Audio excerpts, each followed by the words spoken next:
Again, somebody should have told her, do not go on this show. Hey, what's up with Kirpa? She should leave too. She should absolutely leave. I'm really surprised at ABC that they got rid of Tracy. Like, why do you throw out a perfectly good heavy bag? So,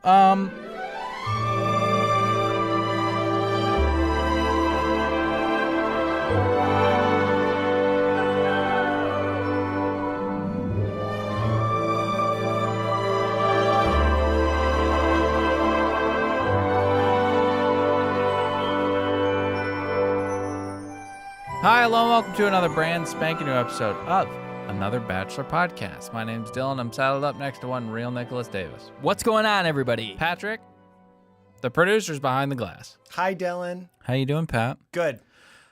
Big show to get into. General thoughts. It's not that big. What? Well, I'm sorry. I think you've jumped into general thoughts already. Why don't you give us your take, Pat? You said general thoughts. You got right on it. Yeah, I guess so. It's just an okay episode. It's just okay. It's not that good. We're expecting this dope to carry this franchise.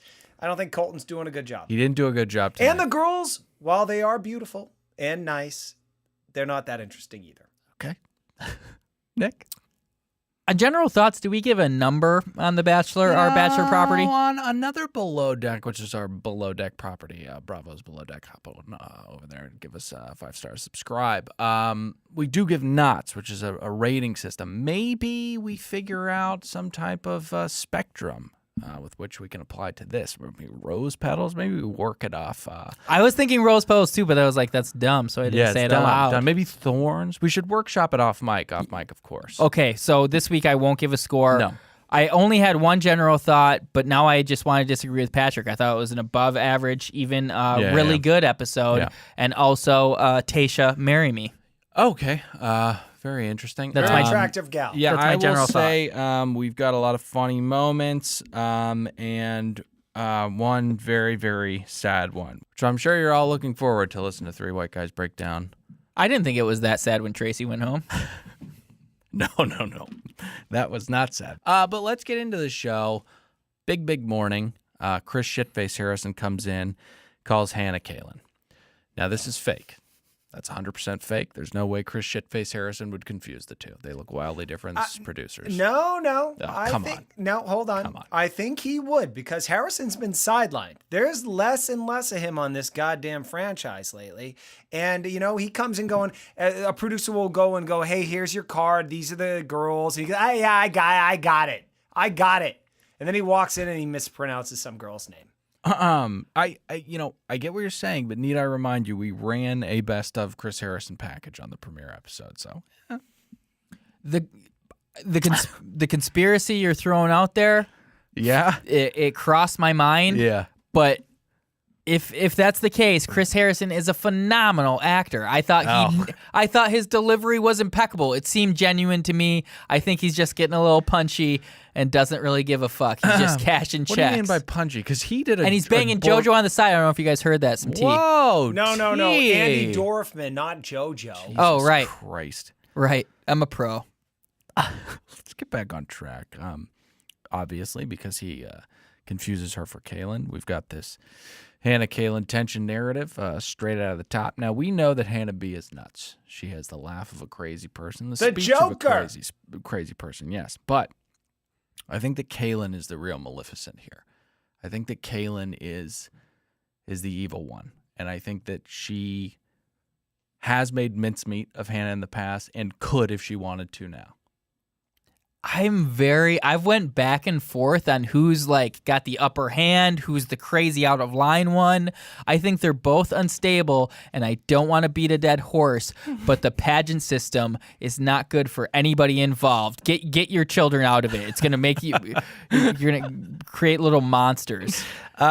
So Chris or their brother will kill them and it'll never be solved. Don't know what you're referring to and don't want to talk John about it. Benet Ramsey, you dummy. They've done 18 fucking shows on this shit. Apologies. Her brother, he obviously was mad that she got banana pudding and then he put a hammer into her head and then the parents covered it up. So Geraldo Rivera pointed out like there's a consistency in one of their Christmas cards and a note found at the scene. Yes. And it had the term "and hence," when proper English is actually just comma hence.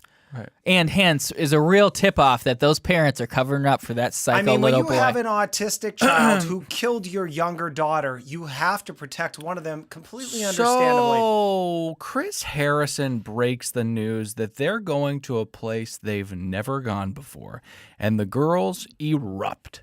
Absolutely erupt. I thought this was counting chickens before they've hatched. I don't know if you guys had the same take. I absolutely did, Dylan.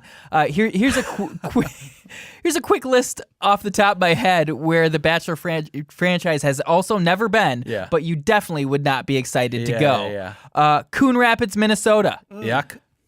North Sentinel, the Forbidden Island where Christian missionary John Allen Chow was murdered by natives. Oh. Hartford, Connecticut. Yeah. I love Hartford. 14th highest murder rate in the nation. Really underrated crime city. About 26 murders per every 100,000 people. Doesn't sound good to me. That's worse than LA. I saw Van Halen play there in 1987. That's why There's been a lot of changes So in just Hartford since. I mean, not getting back. I wrote down a similar joke. I said, "What if they're going to Auschwitz to have a sobering reminder of how lucky we are, or something like that?" But alas, it's not. Patrick, are there any places you can think of that the Bachelor franchise has never been that you shouldn't get excited about? The Czech Republic, I believe, is. I don't think they've been there. It does have amazing, beautiful beaches, but you're not gonna want to actually wade in the water. It's very rocky and painful on the feet. I was going to also say Aleppo. That's a phenomenal entry. I don't think anybody wants to go to fucking Aleppo. Too much. Speaking of Aleppo, and we're gonna get back on this, but I was thinking about a funny sketch of Guy Fieri became a 60 Minutes correspondent. And Guy Fieri going into Aleppo and saying, "Guys, it is rocking and rolling here." And by that, I mean there are tons of rocks and concrete everywhere. They have bombed the fuck out of this place. I don't know enough about Guy Fieri or Aleppo to find that funny, but I'm sure there are a group of people who would really appreciate your comedy on that one. Should we talk about The Bachelor? So let's get to The Bachelor. Chris has a reveal, and it's Singapore. We're going to Singapore. Wow. Excitement justified, in my opinion. Beautiful place. Absolutely beautiful place. And we talked extensively off mic, of course, about their infrastructure. And how far behind our country is. Yeah, our we nation were the is. fucking Flintstones. They're the Jetsons. Colton is stunned by the culture, the architecture, and the infrastructure. He says, Singapore, it's got lights and buildings too. Same note. We're on the very same page. You didn't really sell it, Colton, but I'm there with you in spirit. Yeah, but how could you, Colton? Quick note before we get to the girls in the hotel room. Yeah. I knew right away Colton was about to get eaten alive in Singapore. You know how I knew? He talked to that vendor on the street market, and he bought like sticks of bamboo or something. Guy goes, $2. Doesn't even haggle. He just, boom, $2 right out of his pocket. All right, yeah. You got a lot to learn there, Playboy. Yeah. He's a golden retriever. He is not a person who could haggle successfully. He could have got that bamboo for like, I don't know, 40, 45 cents. Yeah. Hey guys, this is the point where some of the production people start like calling the upper people, going like, "Guys, we told you this was a bad idea with this guy." Like we're struggling here. Yeah, I think they had a consistent state of worry the entire season. But again, I think we're being harsh on him because he did well last week. It's just this week he could not handle that 13-on-1 group date, but we'll get there. They arrive at the hotel room. The 1-on-1 card is dropped, and drum roll, Tayshia? Tayshia? I think it's Tayshia. I think it's Tayshia. I didn't expect her to get the rose. I don't think that they've had a tremendous amount of chemistry in the past. It's not his goddamn choice, Dylan. Yes, the producers it do is. this. He weighs in on No, those. the producers do this. Come on. He has say in it. It's not like they're just like, "You're going on a date with Tracy." Not that they would ever do that because America would be repulsed. Sorry. So anyways, Hannah is very upset because she knows what happens on one-on-ones. Which Hannah? Hannah B. The beauty contestant. Alabama Yes. Hannah. She says she knows what happens on those one-on-ones. I was thinking, Hannah, what does happen on those one-on-ones? Do you struggle to give a toast, have a panic attack, and then get into a jacuzzi? Struggle for more conversation? Why are you concerned about another girl having that experience? Look, I know I'm going to get in some trouble for bringing this up, but if you guys rewatch the episode, Hannah, I don't know how this happened. Yeah. Maybe she's having her period or something. Had a ginormous zit on her forehead waiting to meet the world and explode off her forehead. I'm not going to come across as good here either, but the weather in this country just wreaks havoc. Humidity will wreak havoc on your skin. But in general, and I don't know how I feel about this, I kind of like that Hannah doesn't give a shit about putting on makeup for a goddamn fucking, Chris walking in. But she does look beat to shit sometimes in the morning. She does. I think it might be the devil's trifecta here, guys. She's in Singapore in that godforsaken heat. She's got her period, and the stress levels is never good on the complexion. It's not good for anyone. Yeah, think we've gotten to the bottom of this? Yeah, I agree. I'm sure she's been indulging in some chocolate because of the period and the stress, of course, which is also good. Next morning, we've got another vlog, and I hope they do no more of these. Today I'm going on a date with Tayshia, Tasha, whatever the fuck. I got to see him with his shirt off in the bed. Fuck you! This is a young producer on this show pushing for these stupid ideas. Yeah. And I hate it. Yeah, it's awful. Colton, I don't feel like I get to know you any better just because you have your shirt off talking about, because you're saying nothing in these vlogs. Yeah, he sweeps his hand across his hair and says, things into a camera. One of the things that he does say, which is very ominous, I hope I don't die today. I was wondering what the date was going to be, but alas, we do find out. It is bungee jumping. I love this date because he cannot play this cool. Normally, bachelors can kind of calm the girls down if they're stressed about something. She's arguably more prepared and more brave looking down the barrel of this bungee than he is. This whole date, the way it's set up, I don't like this. This is an old trope. They've retired this. Nick, you're too young in this franchise to know this. Back in the day, on The Bachelor, Bachelorette, they treated almost like a fear factor component. Like it was an exercise in trust. And they would do shit like this, and the girl would be crying, or the guy. Dylan, do you remember this? No. This is kind of like this, where you do something where you almost might die, but it makes you closer because you almost died together. Well, that's proven psychologically. Going through trauma with someone can really bring people closer together. And what like the Goonies. What have you said numerous times? Fear is nature's most powerful aphrodisiac. Now let's talk about the bungee jump. I would never do this ever. You guys are scared of the sea. I don't know. I mean, I could be paid to do this, but I was looking at this structure and I'm like, so what? So what? This is a structure. That doesn't make this legit. To me, who the fuck cares? There's still humans up there. Human error is still a massive part in my brain. What's with that swimming pool at the bottom? It's only 10 feet deep. You'll die. And the thing lets go in some third world country just because a bunch of rich people from China bought some great architecture there. Doesn't mean you guys have your shit together. Right. This thing could, if it could still break, and I could fall into a pool and break my goddamn neck. And also, I don't like the sensation of falling down with nothing around me face first. I don't like that sensation. And if you try to go the opposite way, feet down, you look like a fool, and it jerks you around, and you could hear it. They were like, oh, it doesn't sound fun. I believe Tayshia took that move to jump feet down. Yeah. She did. I agree. That seems the least safe to me. I feel like you could just get really hurt from the whiplash.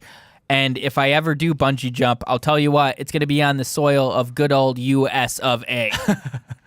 Okay, before we jump off, we hear something that strangely doesn't inspire confidence in Tayshia.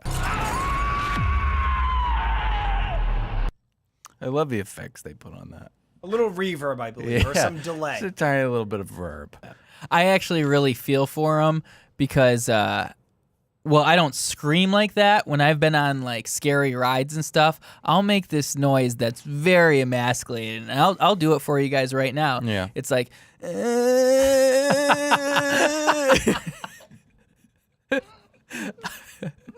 like I'll do the scary shit, but I don't handle it well. Oh God, that's an awful sound. Anyways, It's not a first date option for me. They do not perish. I have a note here that they swim. Can we move on? Well, not yet, because this chick is so hot. Okay. And when they were gonna hit the water, I was waiting for them to take their clothes off to get in the water.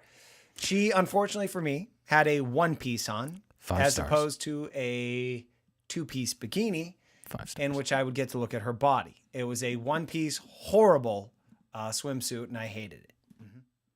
5 stars. I guess I didn't notice it was like that. I was still just engrossed in her. She's beautiful. I love her. Marry me, Tayshia. Okay, so let's get to the night date. Night date! Colton asks her in a convoluted way about herself. Ugh, what was that noise? Oh, I hate this conversation. You have too much liquid in your throat to do let a me clear my noise throat. like that. No. Don't clear your throat now. We The always damage is done. Sorry.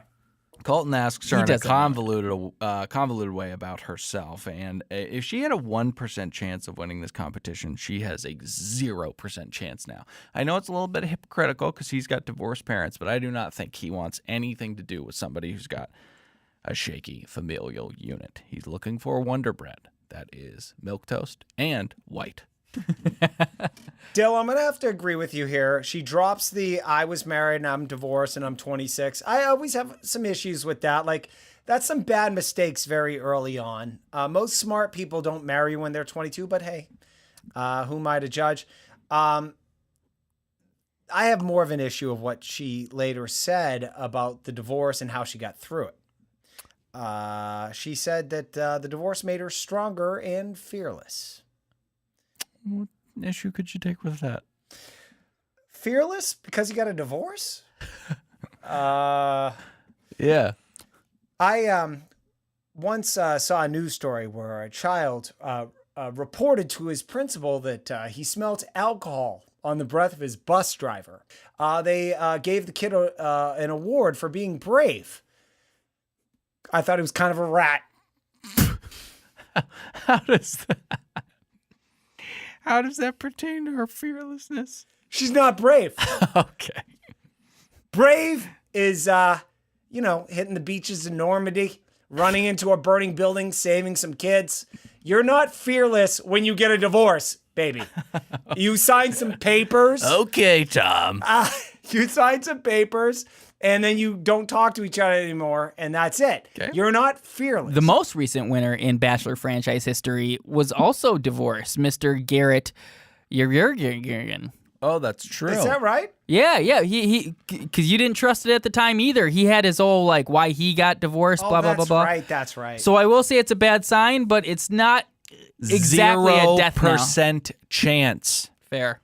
Meanwhile, Meanwhile, the date card gets dropped. Pat, we need a roll call. oh, you want a roll call? Why I asked. Roll call, hit the music. And for you annoying people that leave reviews on iTunes because you don't like my screaming, go fuck yourself. All right, here it comes. Ew. Hannah G. Kerpa, the cute Indian girl. Sydney, she looks like an NBA dancer and she ain't gonna stick around long. Aneka. What does that You mean? are very, very, very annoying and you look like the Damon Wayans white girls chick, but you're black. Tracy. Nicole, the annoying Latina chick who won't stick around. Demi, you are shorter than I thought you were.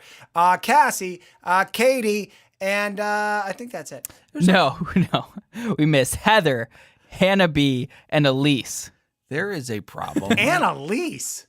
Elise. Oh. Elegant Elise. Demi- Elegant Elise. Oh, I have that there. God damn. In a roundabout way, Caelynn is the one who will receive the one-on-one. I feel like the producers are just stepping on Hannah's throat here, but, moving on. Demi steps to Caelynn. She says she's over their storyline, and she thinks that it's taking up too much of his energy and too much energy from the group. Sweetheart, do not come at Caelynn. As we talked about last week, you are winning your own show, and you are a strong competitor. Yes. but no one is on top of the podium like Caelynn is right now.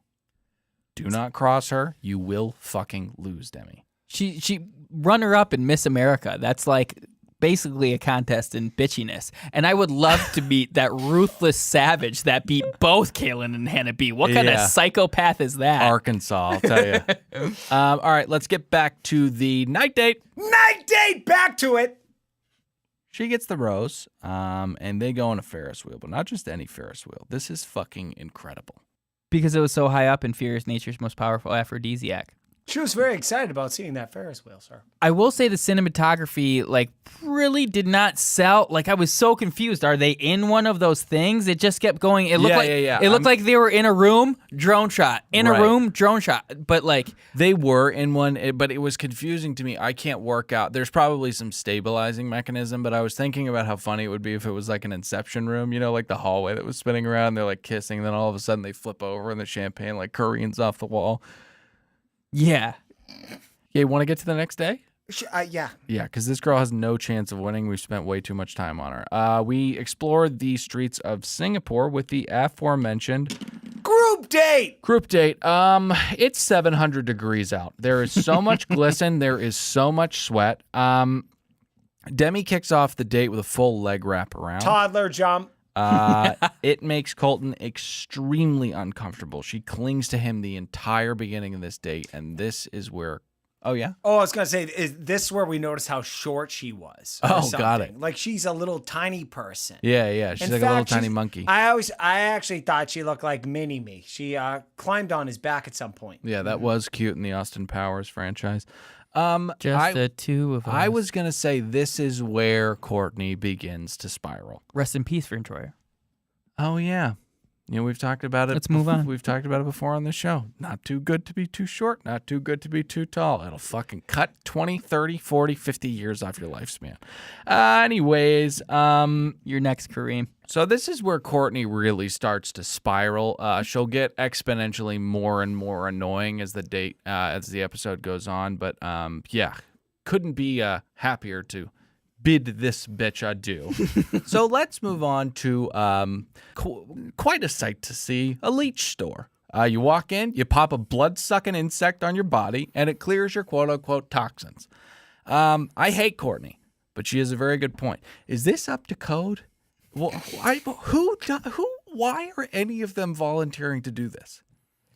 It's a very... Camera time. And it's a very common practice. I mean, it was practiced in the United States. Times. No, not even that long ago. What, in the fucking bayou? Terry Dubrow and Heather Dubrow did a whole series on leeches sucking toxins out of their body. I hate Heather Dubrow, by the way. Okay, so it's either for the extremely stupid wealthy, or it's for the marsh-dwelling bozos of the bayou in North Carolina. I think you should do some more research Maybe I should. on the benefits of leeches. But she cites the FDA, and Courtney, I gotta say, the FDA is protecting nobody. Have you ever heard of fentanyl? Especially in Singapore, you dumb bitch. Okay, so anyways. I believe that was Patrick's point. She's one of the dumbest on the show. Meanwhile, He didn't say it so crass. Meanwhile, Caelynn and Tayshia are talking at the hotel. They've got it made. They've got one-on-ones. Caelynn is going to get a rose, and Tayshia already has one.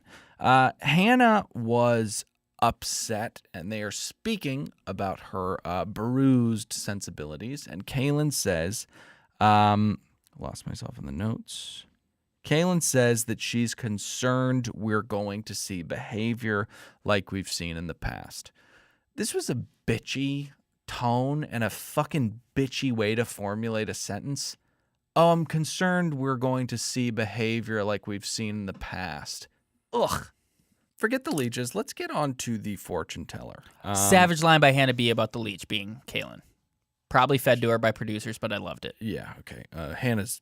this whole date sucks. It does suck. They have to hit like 3 different things to try and get mine something out of this. But yeah. Between the leech thing, the just traveling on the streets, eating food, and fortune teller. This is so lame.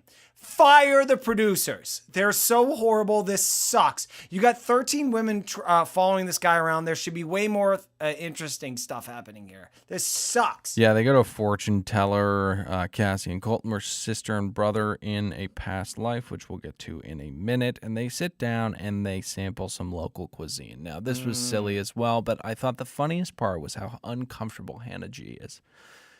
She pretty much, I think, lives off of a diet of Uncrustables, apples, and carrot sticks, and seeing her sit down at this table was hilarious to me. Hannah G, the blonde. Yeah.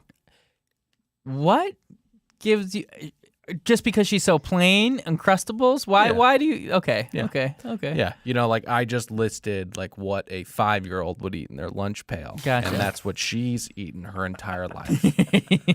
So, anyways, I thought the sound effects they put in were extra and unnecessary. When she ate the fisheye? All the crunching. Like Yes. a fisheye doesn't crunch. That's true. We're not eating a Pringles chip. It doesn't crunch. It's a fisheye. They have a lot of fun with that. They on have the a show. lot of fun. And I think Hannah actually said, hey, I ate a fucking fisheye for you, asshole.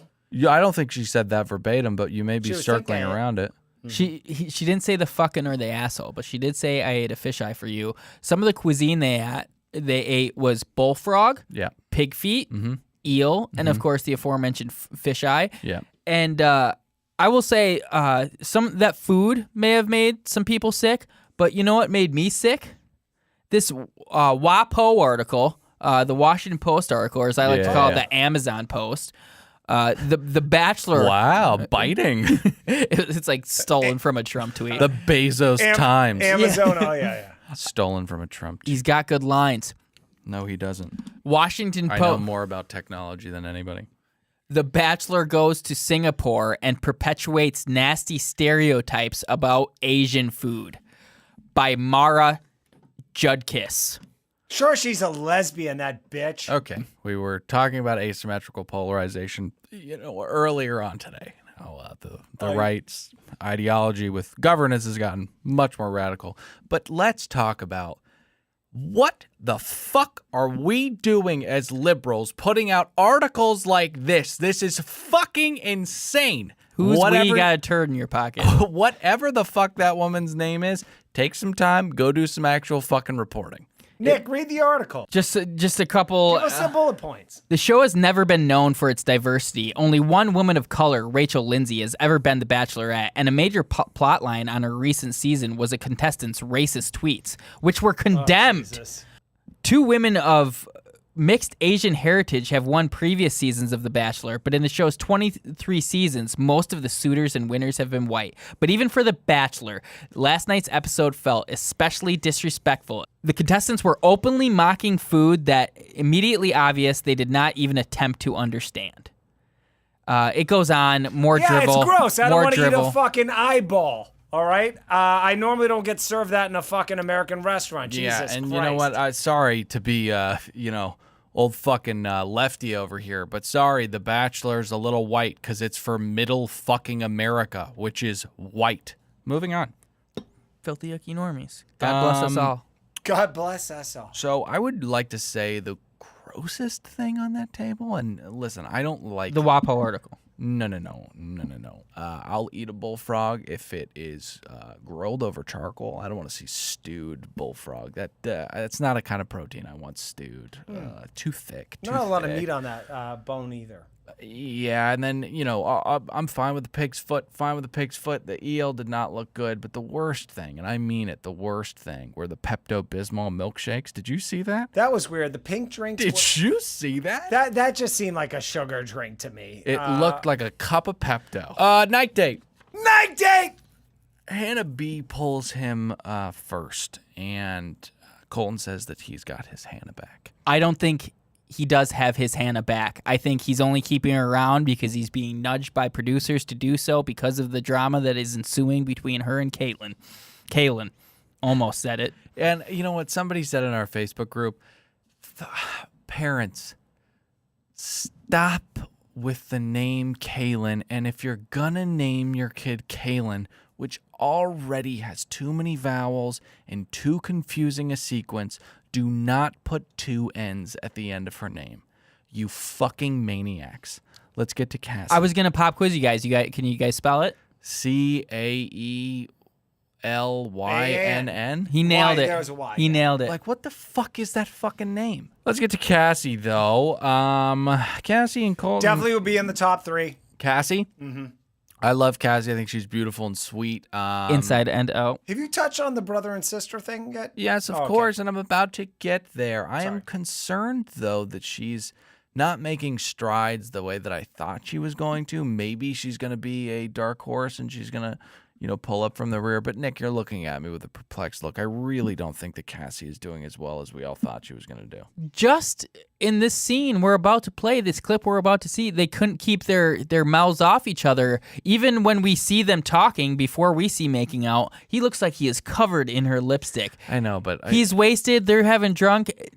Good, and they had the which is going to be great for the montage later in the season. The kiss up against the window in the building in the first group date. I think Cassie's doing just fine. I don't think she's doing good enough, but that's a difference of opinion. Agree to disagree. This is top 3 material. Dare I say a winner? Demi tells him about the whole white-collar criminal of a mother thing. And I cannot focus on anything other than how much she is sweating. She is just drenched. Her upper lip is soaking wet. It's dripping down her neck. Now, I don't know if you guys have a 4K television. I do. You can definitely pick that up on 1080. In the beginning of the season, we all said that should he get to a hometown with Demi, it was going to be great television. And I'm sad. I'm sad because I don't think that we're going to see him meet this criminal of a parent. No, we're not. But there's some judgment here on Demi. She's a psychopath, but I felt for her a little bit because when your mom's in jail, that means that your mom's always been a criminal and you had a horrible childhood. And a lot of people deal with this in many different ways. You can become a drug addict or, become a prostitute or something. Demi has chosen to be a interior designer, I guess. She works at Potter's And Barn, then, yeah. and then intermix that with it being a sociopath, Right, and destroying people. But I feel bad for Demi. When your parent is a fucking jailbird and a criminal, it's part of her story. I feel bad for her. I feel bad for Demi too. What'd she do? How could you not be curious what she did? Yeah. So do no you wanna- follow-up question was asked. So you want to tell me what she did? Wait, blue collar, white collar? What kind of crime are you talking about? Ew, voice. Definitely federal prison. So let's move on to Courtney, who says something really funny as she continues to spiral. She says, honestly, I thought I was going to get a one-on-one. I can't imagine how fucking annoying this girl would be in person. I think we'll get there. She's not the cancer, but she must piss everyone off. Dylan, I have theories on this. We're talking about Courtney, right? Yep, of course right. we are. Courtney will not get off her fucking ass to go make an impression on The Bachelor. She showed up to a show where you have to eventually make an impression on the person whose heart you're trying to win over. This is a girl who her life, guys chase her. So she doesn't live in a world where she has to work or talk or impress people to get them into her. So that's why she's confused by this whole process. In her world, Colton is supposed to eye her out and go like, hey, Courtney, come on over here. I want to talk to you. And she doesn't. She's confused by the game. Don't shake me off, Dylan. I know wrong medium. I'm 100% right. Courtney is in the wrong game here. I just think she's asexual. She's weird. I don't know. Yeah, that's why it didn't work out. She's asexual. That's right, Dylan. I don't. Yeah. The reason she gets kicked off this show. This is why that one person thinks we're going to have a breakup. We're good. You are right, though. She does think that at some point he's going to come around and ask her, even though he has plenty of gorgeous women who are very attracted to him, who he's developing feelings for. But Kirpa lends her a helping hand, as does Demi earlier on. But Kirpa's like, hey, go talk to him. Very simple solution here. I think Kirpa just wanted her to leave. But she gets Courtney to step up and go walk and find Colton. And who does she find? Demi was in the room by herself. They might as well have had her in like a rotating chair and just spin her around and be like, well, hello, Courtney. Because I'm not here for all of the girls. I'm here for Colton. How old are you again? Oh, stop it. I just feel like sometimes your actions and behaviors just kind of like solidify a maturity level. And it's just like someone with a little more maturity would kind of take those things into consideration. You know, you have the right to feel that way, and I have the right to not care. Because you've been really rude to me in this whole entire conversation. So I'm over you. You think you've never been rude? You think your actions aren't rude? You think the words that you say aren't rude? I let them pass because I'm just not gonna go there with you. Because I was raised to respect people and carry myself with class. And Well, thank you for letting me know how you feel. I wish we had more respect for one another. The way she was like passively, aggressively talking to Demi, that would have broken most girls. Like they went, but like Demi just comes so pointedly hard and like she doesn't play passive aggressive. She's like, no, you're wrong. Yeah, and she crushes her. It's like it doesn't take a lot to take down Demi, but Demi does have an unwavering confidence, which gives her an upper hand when people say things like, how old are you? I loved her reaction to that. Shut the fuck up. You're both unbelievably young. Do not ask a fellow 23-year-old how old she is. This is why I don't like this. You're all too young. The average age of the contestants is 23. He's 26, and he's a total loser. I know it's a tough like middle road though, like because we don't want older people looking for mature relationships. We do not want that at all. No, I do want that. No. We don't want that. We think we want that. I don't think that would be a good Oh, no, show I at want all. 26-year-olds looking for relationships, Dylan. I mean, want something in the middle. I don't think What's the middle? we don't want earnesty in finding love in 12 weeks. Then let's pull the age up. I want 45. Average age of the Bachelor, 45. Average Let's go age- 80. Let's go 80. Going back to Patrick's point about there are no winners, it's like Rosie Perez once said in White Man Can't Jump. Sometimes when you win, you really lose. And sometimes when you lose, you really win. And sometimes when you win or lose, you really tie. And sometimes when you tie, you really win or lose. You see? She did that monologue? She said that. Yep. Great scene. I love that movie. Really underrated. So Demi gets the rose because how could she not? She told him that she had a mother who was imprisoned and whose return she was missing. So, yeah, of course, rose is yours. Now, this causes Courtney to, really, yes? That also would have been a perfect out, kind of, though. You should go home and be with your mother. Right. But yeah. But producer intervention. Courtney, though, this really sets her off. And once again, she begins to melt down into further mush and tears. And speaking of you should go, she says, I feel like I should just go home. And I thought, yes. Yeah. Yeah, please go. As did we all. Again, I forgot Tracy was there. Dead man! Dead man walking! We got a dead man walking here. Jesus, please, what is he yelling about? I'll tell you what we're yelling about. You fucked up, Courtney. Get your shit together. Watch this show. You spend your entire time on this fucking franchise bickering with someone. You are a dead man walking. Yes. Do you know what it was from? I do. Dead man walking. Tom Hanks. Philadelphia? Not close, I guess. That was Percy from The Green Mile. Got it. I actually read the book before I saw the movie. Was it a book or like a short story? It was 7-part short stories, 80, 90 pages apiece. Now I'm going to say something that's probably going to land me in a ton of Stephen hot King. water. Stephen King. This might even, make a lot of people turn this podcast off and never come back. But I'm going to say it, and I'm going to say it loud. I think Tom Hanks is overrated. You're wrong, dude. We actually had this fight on, I think, a different podcast. It was like last episode. There's 20 actors and that matter, and then a bunch of people that can deliver lines in front of a camera. Tom Hanks. Tom Hanks matters because of some stuff in the past. But I mean, what the fuck has Tom Hanks been in recently that you guys have been like, oh, Tom Hanks was terrific in that. He reminded me of what a world-class actor he is. I can't defend Charlie that. Wilson's War. Well, that was 10 years ago. Easily. This was a long time ago now, too, already, but I am the captain now. Captain But Phillips. he wasn't you fucking kidding particularly me? needed for that, or Yeah, Captain you guys Sullivan. take your fucking time and use Google. I'm right.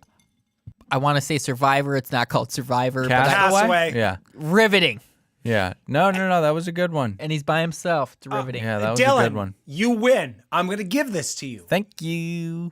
You win. Let's He hasn't fucking- been in anything that matters in 20 years. Let's murder Tom Hanks. So, anyways, next day we got to get to Next day. Tip of my tongue. an adorable elderly man who has a problem with walking hands Caelynn her card. She says, "I gotta go." She hops downstairs to the lobby where she greets Colton, who is in a kind of tuxedo type thing. Colton, button up, buddy. Nobody needs you 3-button down on that white shirt. You need to button at least 2 of those. Let's bring it up to the neck. Dylan, I know this is going to be very unpopular for our listeners. You're judging the suitor on this date and what he's wearing, but I will turn this on her. Yeah. What she's wearing is something that you would wear to church. I didn't like that outfit either. If you want to get a dude horny for you, Okay. you're not going to wear this outfit out on the date. Stars. So anyways, they go shopping. They're driven to various shops in a Bentley, and they are taken around stores by various crazy rich Asians. Pretty woman. Yeah. You know, it's weird to me, that woman that was like, oh, is this your first date? What's up with the jackets that you just put on your body and you don't put your arms through the sleeves? She was wearing one, and then Caelynn modeled a couple. It's strange. Is it a Singaporean fashion movement? It's easier than tattooing pretentious across your forehead. Let's get to Caelynn modeling different outfits. You know, we've talked on in the past on this podcast about how we are sniffing homo when we look at Colton. It's none more evident when he is watching Caelynn come out in different wardrobes. Man, is he fucking excited about this one. And let's talk about the wardrobes in general. These outfits are hideous. Hideous.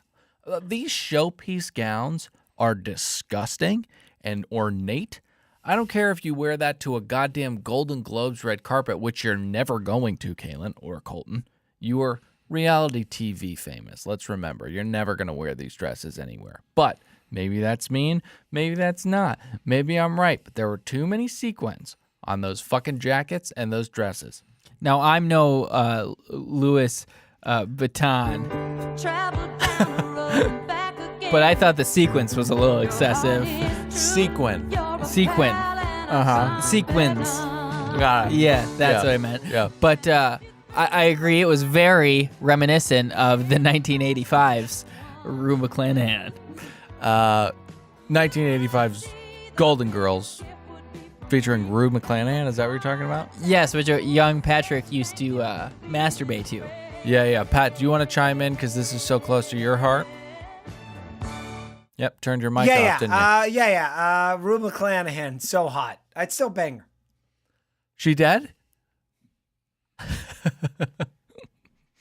Alrighty. So, I feel like, the thing that I'll buy you that Colton's buying her this, it makes me insane because Colton's poor.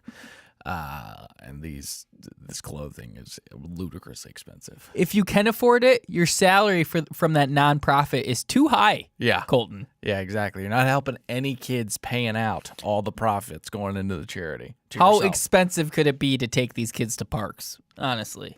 I feel like sending a girl into the living room with just draped in bags. And I know this happens sometimes on the show, but it is so brutal. It is so fucking mean.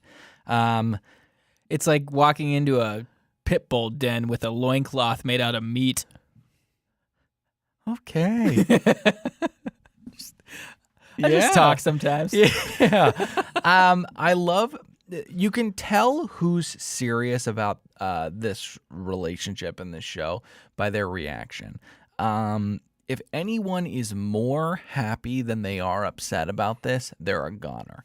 And someone... Or a liar. Or a liar. Someone feigns happiness, or, maybe actually means it, but try as hard as she may.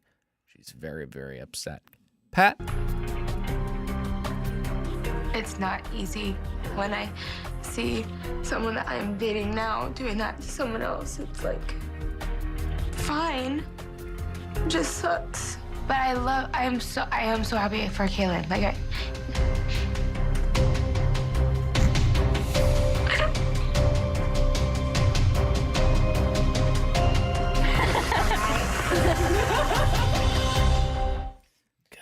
Will you fucking cool it with the drums, ABC? It sounds like a fucking Phil Collins song. I love it. Ugh, hate it. I'll tell you what's in the air tonight. Some drama.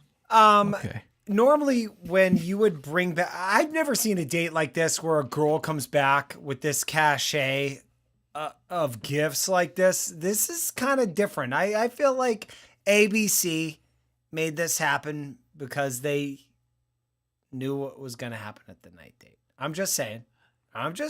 Oh, you think they were pampering her with gifts because she was sexually abused? This was the perfect date. She was treated like a princess. And then I think because what's about to unfold. Hey, let's get to the night date.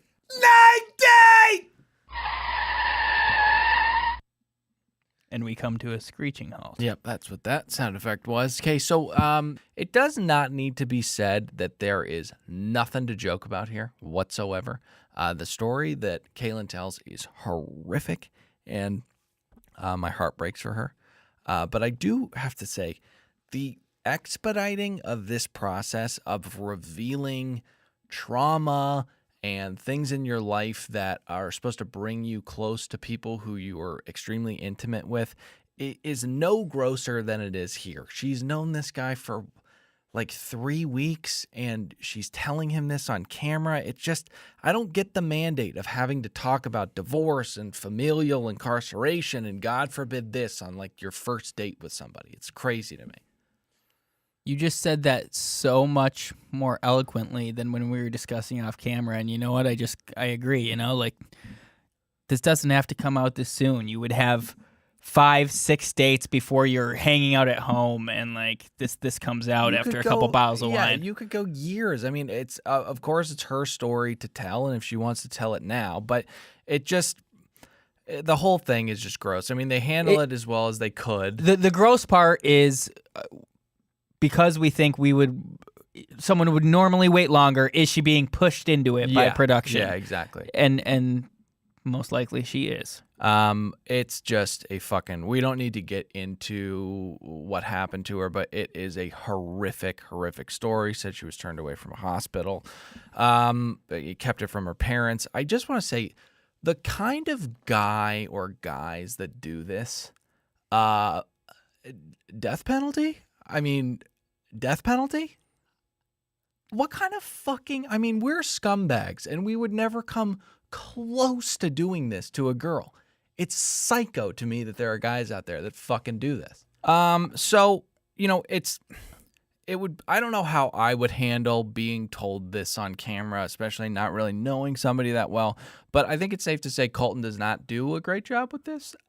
He, in this instance, just listen to her, just take in the story, and do your best to not try to add things in your life that do not even come fucking close to what she just disclosed.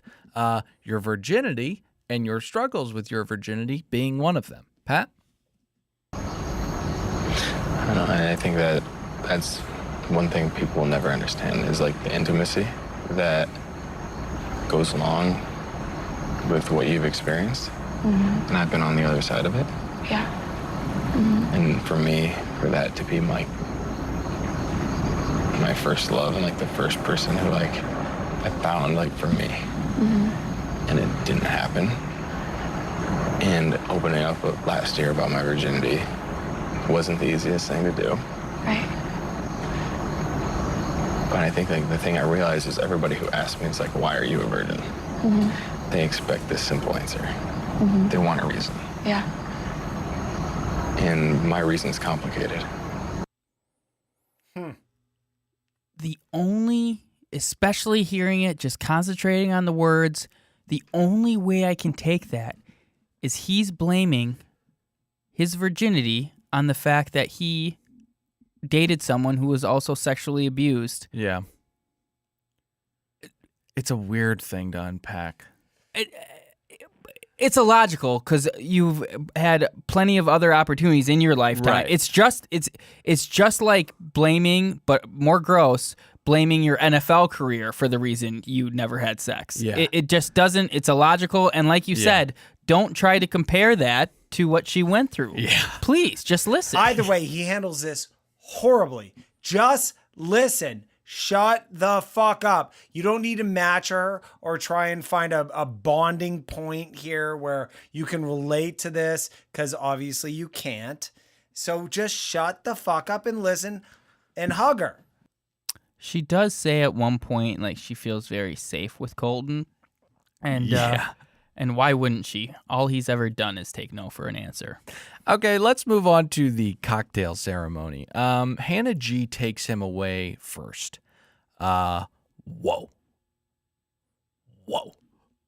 I mean, they really, really go at it. This was hot. This was hot. Was this the dry humping thing?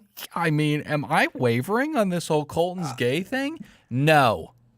It was a weird contest to see who could be on bottom, though. They just kept rolling one another on top of each other. Let me say something. Hannah G is different than the Hannah Alabama chick. Yeah. This is the they are different people. They're completely different This human is beings. the first time she looked hot to me, and I loved all of it, and I was very turned on. I thought she looked incredible in pretty much all the vacation movies, the Lampoon's ones. Right. And, but yeah, hot tonight as well. Can I say something? Of course you can, Pat. It's a podcast. JoJo, who was my favorite Bachelorette, Yep. she was Armenian. I think Hannah G is the white girl version of JoJo. Look at her face. Nick, you're a social media guy.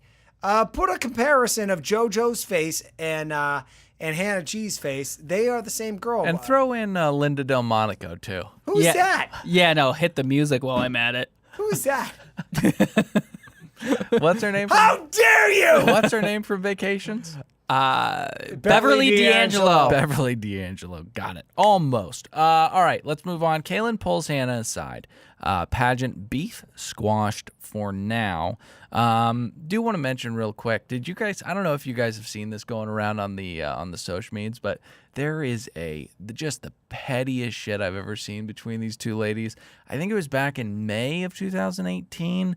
I think this was fresh off the pageant circle. Hannah B posts a picture on IG.com and says, "Orange is the new pink." And Caelynn responds with a pic of her own on IG.com in a pink outfit saying, "Whoever said orange is the new pink is insane." Can I tell you what frustrated me the most out of that whole pettiness? Yeah. On Caelynn's caption, she put, quote, "Whoever said orange is the new pink is insane." Right. Quote. It should have been, "Whoever said, quote, orange is the new pink is insane." Quote, and it just drove me irate. Yeah, if Mignon, she ruined a sick burn. If Mignon saw that, she would have her fucking eyeballs would fall out of her head. It changes the meaning. It makes you think she's talking. Someone said her whole quote. Okay. No one's. That's your quote, Caelynn. So, anyways, the pageant beef is squashed for now, but I do have to Which say, was weird. Those two guys found a common ground. yeah, it was fairly easy to do that, but I didn't think that Caelynn was starting off on a good note by bringing the rose into the conversation with Hannah. That was like a fucking BDE. What's that? Oh, big dick energy. Yeah. It was like this poetic, diabolical. It was like Shakespearean almost. It was very, very fucked up. Can I say something, though? Smart move on both the beauty contestants' part, because they're like, hey, let's not spend energy destroying each other. Let's kind of put this beef aside and we'll see each other at the end. Like a great movie. Like, let's let everyone kill themselves and then you and I will fight to death at the end. I guess you just kind of swayed me in that moment because, yeah, they both actually kind of. I don't think Hannah B has a shot as much as Caelynn does, but they both are actually in the running. Because my first thought when they squashed the beef, I was like, it's basically like they're saying, hey, you know that thing that's giving us all the screen time? Let's not do it anymore. Right. And I thought it was a bad move, but because they're both actually in the running, savvy. There's a famous thing in Armenian War where they say, if we both have the same enemies, we might be friends. And that is what's happening here. Loose translation? Hey, America, let's fuck up Turkey. Well, I'll simplify it. Let everybody else kill each other and let's meet each other at the end. I don't know. Are these two above a 2-on-1, one goes home? I don't see any other pair of girls going on a 2-on-1 other than these two. I would say I've never seen an instance on this show where two people tried to avoid that as well as they have. Yeah, but will it be futile? Because I can't see anybody else going on that 2-on-1. That beef squashing was saying like, hey, producers, little wink nod, you ain't gonna fuck with us. We're smarter than you. I don't know. But will it take? You know Demi's going to end up beefing with somebody. Right, yeah. So she could be a 2-on-1 It's candidate. true, it's true. But what you said is true. I mean, Hannah B and Caelynn say, hey, we'll meet in the end. Let's not fight right now. Which is what the Star Wars franchise should have done with Ewan McGregor and Darth Maul at the end of Phantom Menace. If Obi-Wan could have carried on into Episode 2 with a true enemy, the plot line could have pretty much been solved. Ewan McGregor wouldn't have been meandering around the storyline with nothing to do, no concrete goal to hit. Well, I've been rewriting the Force Awakens script myself. Yeah. And it's way better than what J.J. Abrams came up with. Yeah. A lot of people hate on The Force Awakens. I think they should open their eyes and look at The Last Jedi. But anyways, so Demi grabs Colton and says that Courtney is a Cancer. And I think that Demi's a little intense. It's strong words to use, but she's right. I mean, no one likes Courtney. I think Demi says it. Everyone's bummed out by Courtney. She annoys everybody. Maybe not Cancer, but definitely. It's her and her goddamn negativity. No one likes it. But I have to agree, Demi's words were too strong because if I was Cancer, I would be insulted. Courtney is not Courtney is not a needle mover. Cancer takes thousands of lives a year. Courtney is just someone who stupidly started a fight with someone she cannot handle. Yeah. If you come at the king, you best not miss. Don't insult Cancer like that, Demi. So Courtney does get one more at bat. And though she does strike out, and I don't want a nerd alert anymore, it is akin to the Balrog. I mean, he does fall down the pit of the Mines of Moria, but he does swing up with his fire whip and yank Gandalf off the side of that cliff. Pat? I mean, for me, that's like the worst thing to hear. I Because truly like that, 100% coming believe into that. this, like my greatest fear is someone that's here to win. That's all she's ever said, is that this is a game. I'm going to play the game the right way. She said that? Yes, 100%. Hearing that is making me sort of question now my relationship with Demi. So this is a very powerful thing that Courtney did here. I mean, we've talked about it in the past. Demi has no shot of winning this competition at all, but she does put a neggy worm in Colton's brain, and he is very, very wary, very, very leery of what Demi's motives are. Bravo, Courtney. You lost, but you took Demi down with you. He's very, very susceptible to neggy worms.